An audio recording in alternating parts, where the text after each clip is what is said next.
மாதம் சம்பளம் வருது, ஆனால் கடைசி இல்லை காசு இல்லாமல் போகுது. சம்பளம் இருந்தால் முதல்ல சில நாளில் பணம் எப்படி போகுதுங்கிறது நமக்கே தெரியாது.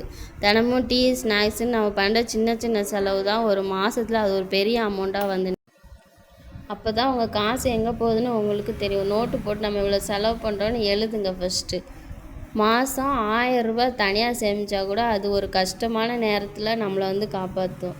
செலவு பண்ணிவிட்டு மீதி இவ்வளோ இருக்குங்கிறத நம்ம சேவ் பண்ணுறத விட்டுட்டு, நம்மளுக்கு ஒரு மாதம் சம்பளம் இருந்தால் ஒரு 5000 சம்பளம்னு வச்சுக்கோங்களேன், ஒரு 500 சேவிங்ஸுக்குன்னு எடுத்து வச்சிடணும். அப்படின்னா தான் சேவ் பண்ணுறது நம்மளுக்கு யூஸ்ஃபுல்லாக இருக்கும். அது மாதிரி நம்ம இன்கம்மை மட்டும் நம்பி இருக்கக்கூடாது.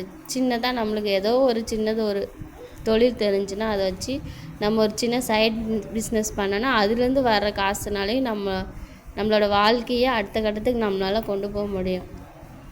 இன்றைக்கி சேமிக்கிற பழக்கம் தான் நாளைக்கு வந்து உங்களை உயர்த்தும். ஏன்னா இன்றைக்கி நம்ம சேமித்து வச்சாதான் நாளைக்கு ஏதோ ஒரு பிஸ்னஸோ ஏதோ ஸ்டார்ட் பண்ண போகிறீங்கன்னா அந்த சேமிப்புலேருந்து இப்போ ஒரு லட்சம் இருக்குன்னா 50,000 நம்மகிட்ட சேவிங்ஸ்னால் இந்த 50,000 தான் நம்ம வெளியில் கடன் வாங்கி இது ஒரு பிஸ்னஸ் ஸ்டார்ட் பண்ணுற மாதிரி இருக்கும். அதனால் நம்மளால் முடிஞ்சது கொஞ்சம் கொஞ்சமாக பெரிய வாழ்க்கையை சம்பளம் பெருசாக இருக்கணும்னு முக்கியம் இல்லை, சேமிக்கிற பழக்கம் இருக்கிறது தான் நம்மளுக்கு ரொம்ப முக்கியம். நம்மளோட சின்ன சின்ன சேமிப்பு தான் நம்மளோட வாழ்க்கையை ஒரு நாள்